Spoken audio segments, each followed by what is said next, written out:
Good morning everyone. रसायन Rahul channel में आप सभी का स्वागत है। बच्चों, आज हम एटॉमिक स्ट्रक्चर का पार्ट 9 स्टार्ट करेंगे। तो जिस किसी ने भी मेरा चैनल सब्सक्राइब नहीं किया बच्चों, तो प्लीज चैनल सब्सक्राइब कीजिए और चैनल को सपोर्ट कीजिए। चलिए स्टार्ट करते हैं पार्ट 9। देखिए, इस पार्ट में हम हाइजेनबर्ग का अनसर्टेनिटी का प्रिंसिपल जो है उसको हम डिस्कस करेंगे और उसके सिग्निफिकेंस को भी पढ़ेंगे।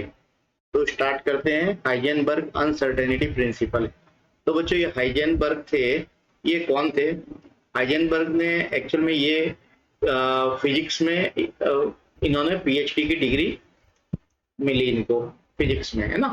तो ये जो है यूनिवर्सिटी ऑफ म्यूनिक से इन्होंने पीएचडी की डिग्री अवार्ड हुई। इन्होंने मैक्स बोर्न के साथ काम किया। मैक्स, इन्होंने बॉर्न हैबर साइकिल दिया था, है ना। और इन्होंने नील बोर के साथ में भी काम किया है, नील्स बोर। ओके, इन दोनों के साथ में बच्चों इन्होंने काम किया हुआ है। अब देखिए, ये यूनिवर्सिटी ऑफ लिप्जिंग में फिजिक्स के प्रोफेसर थे और इन्होंने एक्चुअल में वर्ल्ड वॉर सेकेंड के दौरान में ये जर्मनी के एटॉमिक बॉम्ब के रिसर्च के इंचार्ज थे। ओके, इनको 1932 में नोबेल प्राइज मिला।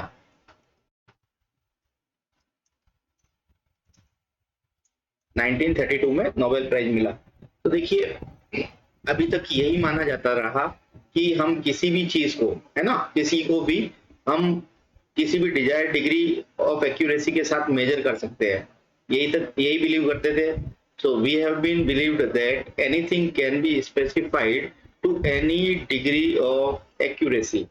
ओके, लेकिन 1927 में हाइजेनबर्ग आए और इन्होंने एक प्रिंसिपल दिया जिसका नाम था हाइजेनबर्ग अनसर्टेनिटी प्रिंसिपल।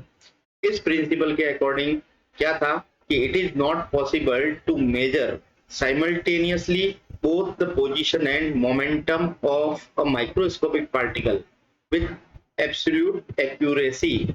इन्होंने ये बताया बच्चों कि किसी भी माइक्रोस्कोपिक पार्टिकल की पोजीशन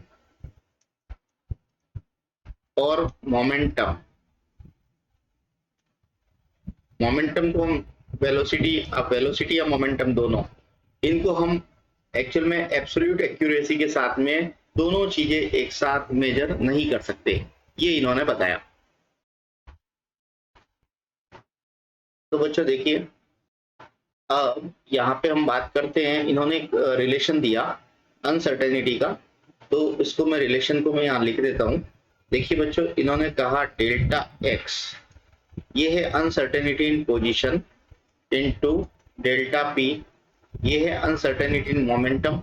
इसकी वैल्यू हमेशा आपकी h/4 के इक्वल या फिर उससे ज्यादा होती है ना। ये अनसर्टेनिटी इन पोजीशन, ये अनसर्टेनिटी इन मोमेंटम, ये है। और इस साइन का मीनिंग ये है कि इन दोनों का, है ना, इन दोनों का मल्टीप्लीकेशन जो है वो h/4 से हमेशा ज्यादा होगा या उसके इक्वल होगा। मतलब अनसर्टेनिटी की वैल्यू आपकी मिनिमम वैल्यू h/4 के इक्वल होगी। तो इस delta x into delta P, इस प्रोडक्ट का मीनिंग क्या है? इसका मीनिंग ये है कि यदि पोजीशन में अनसर्टेनिटी स्मॉल है,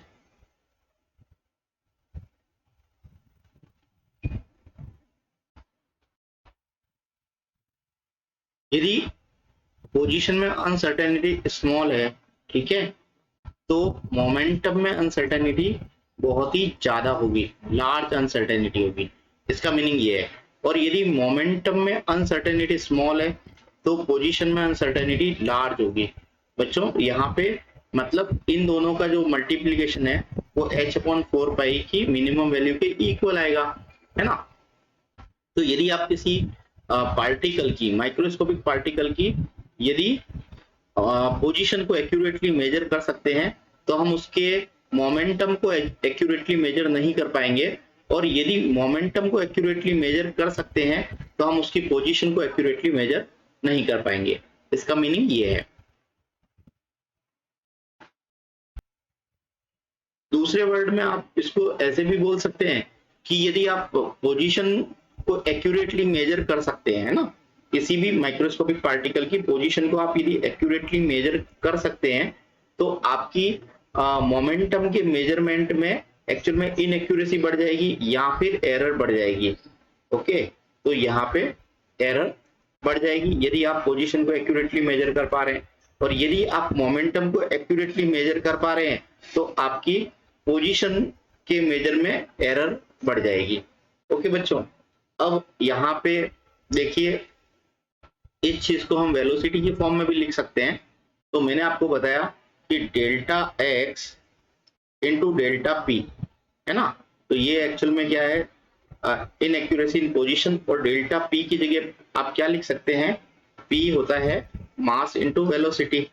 अब इनएक्यूरेसी इन मोमेंटम क्या होगा, mass and inaccuracy in velocity, क्योंकि मास कांस्टेंट वैल्यू है तो इसको मैं इस तरीके से लिख सकता हूं। इसकी वैल्यू भी आपकी h अपॉन 4 पाई के इक्वल होगी या फिर उससे ज्यादा होगी। तो यहाँ पे मास को आप इधर नीचे ले लीजिए, h अपॉन 4 पाई m। ओके, तो ये हो गया। अब देखिए इसका मीनिंग भी वैसा ही है कि पोजीशन को यदि आप एक्यूरेटली मेजर कर पा रहे हैं तो आप वेलोसिटी को एक्यूरेटली मेजर नहीं कर पाएंगे साइमल्टेनियसली, मतलब दोनों को एक साथ एक्यूरेटली मेजर नहीं कर पाएंगे। अब इसके पीछे का कॉन्सेप्ट मैं आपको एक्सप्लेन कर देता हूँ कि क्या कॉन्सेप्ट है, कि ये इसके पीछे लॉजिक क्या है। तो देखिए बच्चों कि यदि किसी भी सब एटॉमिक पार्टिकल किसी भी माइक्रोस्कोपिक पार्टिकल या आपका उसको या किसी भी ऑब्जेक्ट, यदि उसकी पोजीशन को डिटरमाइन करना है, किसी भी ऑब्जेक्ट की पोजीशन को डिटरमाइन करना है तो उस पोजीशन को आप कैसे डिटरमाइन करते हैं, है ना, उस ऑब्जेक्ट को आपको देखना पड़ेगा। इसको डिटरमाइन करने के लिए, किसी ऑब्जेक्ट की पोजीशन को डिटरमाइन करने के लिए आपको वो ऑब्जेक्ट को देखना पड़ेगा, और उस ऑब्जेक्ट को आप देखेंगे कैसे, है ना, तो आपका जो छोटा ऑब्जेक्ट होता है, स्मॉल ऑब्जेक्ट, उसको कैसे देखते हैं हम, लाइट की हेल्प से देखते हैं। और लाइट के साथ में क्या होता है बच्चों, लाइट के साथ में एक स्पेशल सुटेबल वेवलेंथ होती है ना।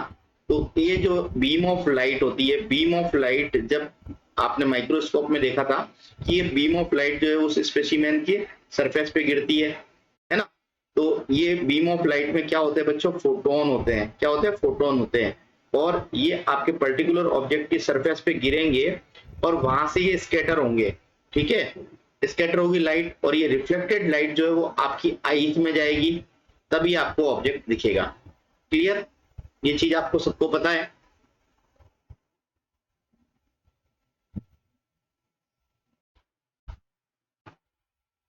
तो बच्चों देखिए, ये यदि ऑब्जेक्ट आपका बहुत बड़ा है ना, यदि ये ऑब्जेक्ट जो है आपका, यदि ये ऑब्जेक्ट जो है बिग ऑब्जेक्ट है ना, लार्ज ऑब्जेक्ट है, कैसा है, लार्ज ऑब्जेक्ट है, तो यहाँ पे उसकी पोजीशन और वेलोसिटी जो है वो चेंज नहीं होगी, है ना। कैसे चेंज नहीं होगी, जब ये फोटोन स्ट्राइक करेगा इस लार्ज ऑब्जेक्ट की सरफेस पे, तो उस ऑब्जेक्ट की आपकी पोजीशन और वेलोसिटी जो है वो चेंज नहीं होगी। क्यों, क्योंकि ये ऑब्जेक्ट लार्ज है। लेकिन यदि ये ऑब्जेक्ट आपका इलेक्ट्रॉन है, माइक्रोस्कोपिक ऑब्जेक्ट है, जैसे इलेक्ट्रॉन है, तो इसकी सरफेस पे जब फोटोन स्ट्राइक करेगा तो ये इलेक्ट्रॉन जो है वो अपनी मतलब जगह से डिस्प्लेस कर जाएगा। ठीक है, और एक नॉर्मल पाथ जो ये फॉलो करता है उससे ये डिस्प्लेसमेंट शो करेगा। क्लियर, जिसकी वजह से क्या होगा, आपको इनएक्यूरेसी मिलेगी। तो देखिए बच्चों, यहाँ पे मैं इस फिगर से समझा रहा हूँ कि आप किसी भी मतलब स्मॉल ऑब्जेक्ट है ना, very small object, microscopic object, जैसे ये इलेक्ट्रॉन है, इसकी आपको पोजीशन और वेलोसिटी फाइंड आउट करनी है। तो इस ऑब्जेक्ट को, इस इलेक्ट्रॉन को देखने के लिए आपको माइक्रोस्कोप की जरूरत पड़ेगी, या किसी भी माइक्रोस्कोपिक पार्टिकल को देखने के लिए माइक्रोस्कोप की जरूरत पड़ती है। माइक्रोस्कोप क्या करता है बच्चों, यहाँ पे ये फोटोन की लाइट है ना, फोटोन की लाइट इसके सरफेस पे गिरती है और इसकी सरफेस पे कोलाइड करती है, और उसके बाद में ये आई जो है आपकी सरफेस पे आपकी आती है, जिसकी वजह से ये आपको ऑब्जेक्ट दिखता है। लेकिन जैसे ही ये फोटोन की लाइट इसके ऊपर स्ट्राइक करती है, इसका डिस्प्लेसमेंट हो जाता है। क्या हो जाता है बच्चों, डिस्प्लेसमेंट हो जाता है। तो ये एक्चुअल में इसका ये पाथ था कि इस पाथ से जाना चाहिए था, लेकिन अब मतलब इसके कोलाइड होने की वजह से फोटोन के इसका पाथ जो है वो चेंज हो जाता है ना। मतलब जब फोटोन इसकी सरफेस पे स्ट्राइक किया तो इसका पाथ चेंज हो गया। तो आप यहाँ पे इसकी पोजीशन को लोकेट करने गए, क्या करने गए, पोजीशन को लोकेट करने गए, तो इसका मोमेंटम चेंज हो गया या फिर इसकी वेलोसिटी चेंज हो गई। ओके, ये चीज अब आपको समझ में आ गई होगी। तो बच्चों पोजीशन और वेलोसिटी या पोजीशन और मोमेंटम दोनों को साइमल्टेनियसली मेजर करना पॉसिबल नहीं है। अब इसको हम और डीप में समझ लेते हैं कि किसी भी पार्टिकल, सब एटॉमिक पार्टिकल की एक्चुअल में आपको एक्यूरेटली मेजर करना है तो आपको क्या करना पड़ेगा, उसकी वेवलेंथ को शॉर्टर रखना पड़ेगा। ठीक है, वेवलेंथ को शॉर्टर रखना पड़ेगा, ठीक है, जिससे आप उस पार्टिकल को एक्यूरेटली उसकी पोजीशन को मेजर कर सकते हैं। ओके, अब देखिए,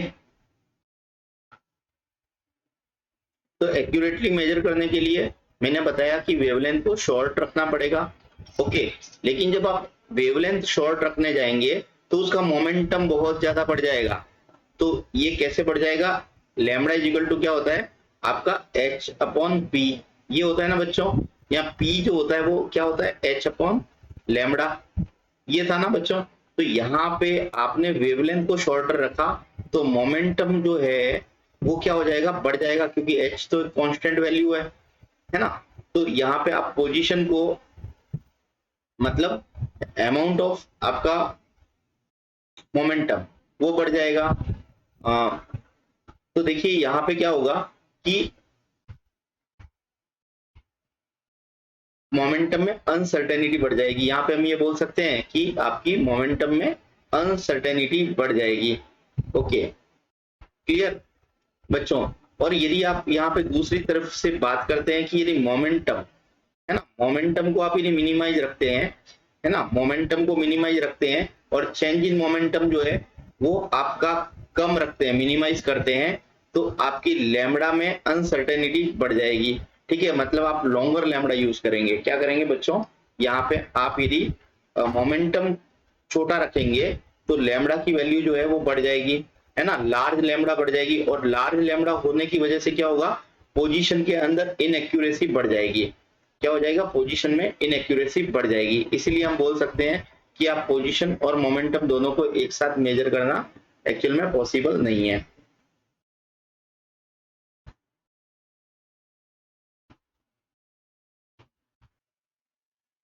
तो बच्चों यहाँ पे क्या क्या है कि ये जो हाइजेनबर्ग का अनसर्टेनिटी प्रिंसिपल है, इसने क्या किया कि बोर के जो सर्कुलर पाथ जो है, डेफिनेट सर्कुलर पाथ है ना, उसको जो प्रपोज किया था बोर ने, उसको रूल आउट कर दिया। क्लियर, मतलब कि इसने बताया था बोर ने कि ये इलेक्ट्रॉन जो है वो डेफिनेट सर्कुलर पाथ के अंदर मतलब आपके रिवॉल्व करते हैं। तो इस थियरी को एक्चुअल में किसने रूल आउट किया, हाइजेनबर्ग अनसर्टेनिटी प्रिंसिपल ने। तो ये यहाँ पे ये अनसर्टेनिटी इसलिए नहीं होती है कि हमारे पास में कोई टेक्निक नहीं है ना। ये जो अनसर्टेनिटी की हम बात कर रहे हैं ये इसलिए नहीं हो रही है क्योंकि हमारे पास में कोई सुटेबल टेक्निक नहीं है, लेकिन ये एक्चुअल में क्या होता है, ये इसलिए हो रही है कि किसी भी माइक्रोस्कोपिक पार्टिकल को, ये जो माइक्रोस्कोपिक पार्टिकल को है, आपको यदि इसकी स्टडी करनी है ना, आपको यदि उसको लोकेट करना है, तो आप यदि बिना उसको डिस्टर्ब किए, बिना उसकी पोजीशन को या बिना उसके मोशन को मतलब डिस्टर्ब किए आप उसको लोकेट नहीं कर सकते। ठीक है, तो ऐसा कोई भी इंस्ट्रूमेंट नहीं बना है जो एक्चुअल में उस इलेक्ट्रॉन की मोशन को बिना इफेक्ट किए उसकी पोजीशन को फाइंड आउट कर सके। तो एक्चुअल में ये अनसर्टेनिटी प्रिंसिपल जो होता है वो नेचर का फंडामेंटल लिमिटेशन है ना। ये क्या है, नेचर की फंडामेंटल लिमिटेशन है। ओके, अब बात करते हैं हम सिग्निफिकेंस की। तो हाइजेनबर्ग अनसर्टेनिटी प्रिंसिपल का सिग्निफिकेंस क्या है बच्चों, तो सिग्निफिकेंस डेली लाइफ में क्या है बच्चों, डेली लाइफ में इसका कोई सिग्निफिकेंस नहीं है ना, क्योंकि डेली लाइफ में हमारा जो पाला पड़ता है वो लार्ज ऑब्जेक्ट से पड़ता है ना। तो हम कांटेक्ट में आते हैं लार्ज ऑब्जेक्ट से, हमारा इलेक्ट्रॉन, प्रोटॉन, एटम्स और मॉलिक्यूल्स, इनसे हम इनको देख ही नहीं सकते, बहुत छोटे होते हैं, हम तो लार्ज ऑब्जेक्ट को देख सकते हैं, और लार्ज ऑब्जेक्ट को हम देखते हैं नेकेड आई से, हम कोई माइक्रोस्कोप यूज नहीं करते, नेकेड आई से इसको देखते हैं। तो यहाँ पे जब फोटोन की लाइट इस लार्ज ऑब्जेक्ट की सरफेस पे गिरती है तो ये इसकी पोजीशन चेंज नहीं होती, ना इसकी वेलोसिटी चेंज होती है, और यहाँ से जो स्कैटर लाइट आपके आईज में आती है उसको आप इजीली देख सकते हो बिना इसकी पोजीशन और वेलोसिटी चेंज किए। एक्यूरेटली आप इसको मेजर कर सकते हो, है ना, पोजीशन और वेलोसिटी को। लेकिन ये एक्चुअल में सिग्निफिकेंस हो जाता है आपके स्मॉल ऑब्जेक्ट के लिए, जैसे इलेक्ट्रॉन के लिए, प्रोटॉन के लिए, है ना, तो स्मॉल मॉलिक्यूल्स के लिए, एटम्स के लिए ये सिग्निफिकेंट होता है। क्योंकि एक्चुअल में क्या होता है कि इस इलेक्ट्रॉन या प्रोटॉन की सरफेस पे जब फोटोन की लाइट गिरती है तो बच्चे इसकी पोजीशन जो है वो एक्चुअल में क्या हो जाती है आपकी, अभी मैंने बताया था, वो पोजीशन जो है डिस्प्लेस हो जाती है ना, तो इसकी वेलोसिटी चेंज हो जाती है तो फोटोन की स्ट्राइक से। तो यहाँ पे इन माइक्रोस्कोपिक पार्टिकल के लिए सिग्निफिकेंट है, लेकिन मैक्रोस्कोपिक पार्टिकल के लिए सिग्निफिकेंट नहीं है। इसको हम और अच्छे से समझते हैं कि ये कैसे होता है, एक एग्जांपल लेके मैं इसको आपको समझाता हूँ। तो बच्चों यहाँ माइक्रोस्कोपिक पार्टिकल के लिए ये डेल्टा एक्स और डेल्टा वी जो है ना, इसका जो ऑर्डर है वो 10⁻⁻5 मीटर की रेंज में होता है, मीटर स्क्वायर पर सेकंड, है ना, इस रेंज में होता है।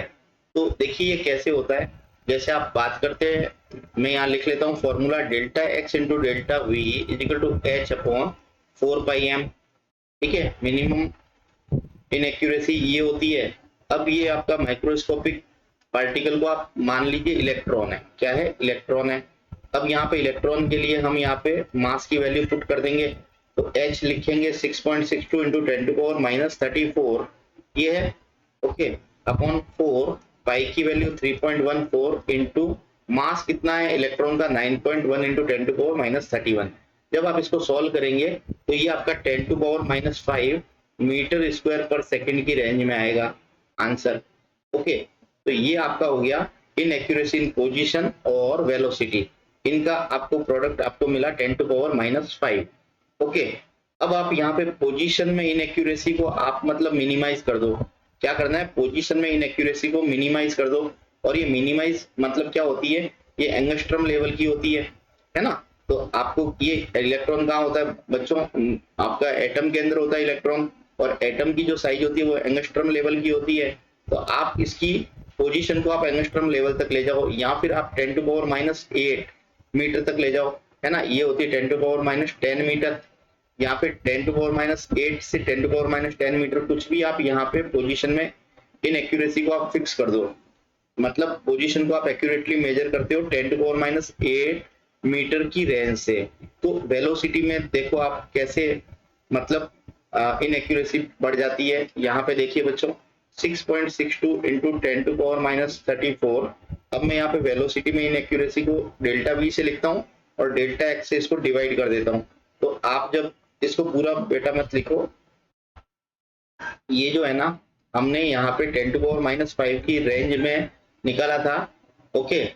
अब यहाँ पे नीचे इसको डिवाइड कर दो, डेल्टा एक्स की वैल्यू मैंने आपको बताई 10⁻8 और 10⁻10 से उसको डिवाइड कर दो, तो आपको ये वैल्यू जो आएगी वो 10⁻3 मीटर पर सेकंड आएगी, ओके। तो ये इनएक्यूरेसी जो है बहुत ज्यादा है, मतलब 1000 टाइम जो है वो वेलोसिटी में इनएक्यूरेसी आ रही है। और यहाँ पे और प्रेसाइजली इसको आपको देखना है, पोजीशन को लोकेट करने जा रहे हो तो इसकी और प्रेसाइज पोजीशन को लोकेट करने के लिए 10⁻10 मीटर लिखेंगे, तो ये ऊपर जाएगा तो कितना आएगा 10⁻5 मीटर पर सेकेंड। मतलब आपने पोजीशन को बहुत प्रिसाइसली लोकेट किया तो आपकी वेलोसिटी के अंदर इनएक्यूरेसी बहुत ज्यादा बढ़ गई, ठीक है, 1 लाख टाइम जो है वो आपकी वेलोसिटी में इनएक्यूरेसी बढ़ गई। अब ये कि ये बात हम बात करते हैं आपकी मतलब लार्जर ऑब्जेक्ट के लिए, है ना, इसके लिए करते हैं लार्जर ऑब्जेक्ट के लिए, लार्जर ऑब्जेक्ट जिसका मास ज्यादा है उसके लिए बात करते हैं। अभी तक तो हमने इलेक्ट्रॉन की बात की, तो यहाँ पे हम ये बात करते हैं कि आपका एक कोई मिलीग्राम लेवल की मास है ना, क्या है, मिलीग्राम लेवल का मास है जिसका मास 10⁻6 kg है। तो उसके लिए इनएक्यूरेसी की बात करते हैं delta x into delta we. इसके लिए मैंने बताया कि ये सिग्निफिकेंट नहीं होता, तो वो क्यों नहीं होता वो देखिए आप। X H upon 4πm, value put कीजिए 6.62 into 10⁻34 divided by 4 into 3.14 into mass कितना रखा है, मिलीग्राम लेवल का है ना, तो 10⁻6 kg इसका मास है। ये जो वैल्यू आएगी वो आपकी 29 मीटर स्क्वायर पर सेकेंड, ये प्रोडक्ट आया। ओके बच्चों, तो यहाँ पे इस प्रोडक्ट की वैल्यू है ना, इन एक्यूरेसी इन आपका पोजीशन और वेलोसिटी, इसका प्रोडक्ट 10⁻19 मीटर स्क्वायर पर सेकंड आया। मतलब ये वैल्यू इतनी ज्यादा स्मॉल है कि ये आपके लिए इसके कोई सिग्निफिकेंस नहीं होता। तो लार्ज बॉडीज के लिए अनसर्टेनिटी जो होती है वो सिग्निफिकेंट नहीं होती है, उसको इजीली लोकेट कर सकते हो। तो इतनी कम इनएक्यूरेसी आ रही है, और वहां पे इनएक्यूरेसी जो वो थी 10⁻3 से 10⁻5 है ना, ये वेलोसिटी में इनएक्यूरेसी थी। ओके बच्चों, तो ये बहुत ही ज्यादा इनएक्यूरेसी थी। और यहाँ पे हमने डेल्टा एक्स और वी की जो इनएक्यूरेसी की बात करी थी, वहां पे वो आपको मिली थी 10⁻5 के लेवल की। तो इसकी तुलना में आप यहाँ पे तुलना कीजिए, तो यहाँ पे इनएक्यूरेसी बहुत कम है और यहाँ पे इनएक्यूरेसी जो है बहुत ज्यादा है। तो ये माइक्रोस्कोपिक पार्टिकल्स के लिए सिग्निफिकेंट होती है अनसर्टेनिटी प्रिंसिपल, लेकिन मैक्रोस्कोपिक पार्टिकल के लिए या बिग पार्टिकल के लिए सिग्निफिकेंट नहीं होता। तो बच्चों आज का वीडियो कैसा लगा आपको? यदि आपको इस वीडियो में कोई डाउट है तो बच्चों आप मुझसे कमेंट सेक्शन में कमेंट करके पूछ सकते हैं। और जिन किसी बच्चे ने मेरा चैनल सब्सक्राइब नहीं किया है, प्लीज बच्चों चैनल को सपोर्ट कीजिए, सब्सक्राइब कीजिए। और आज के लिए इतना ही। Thank you for watching this video.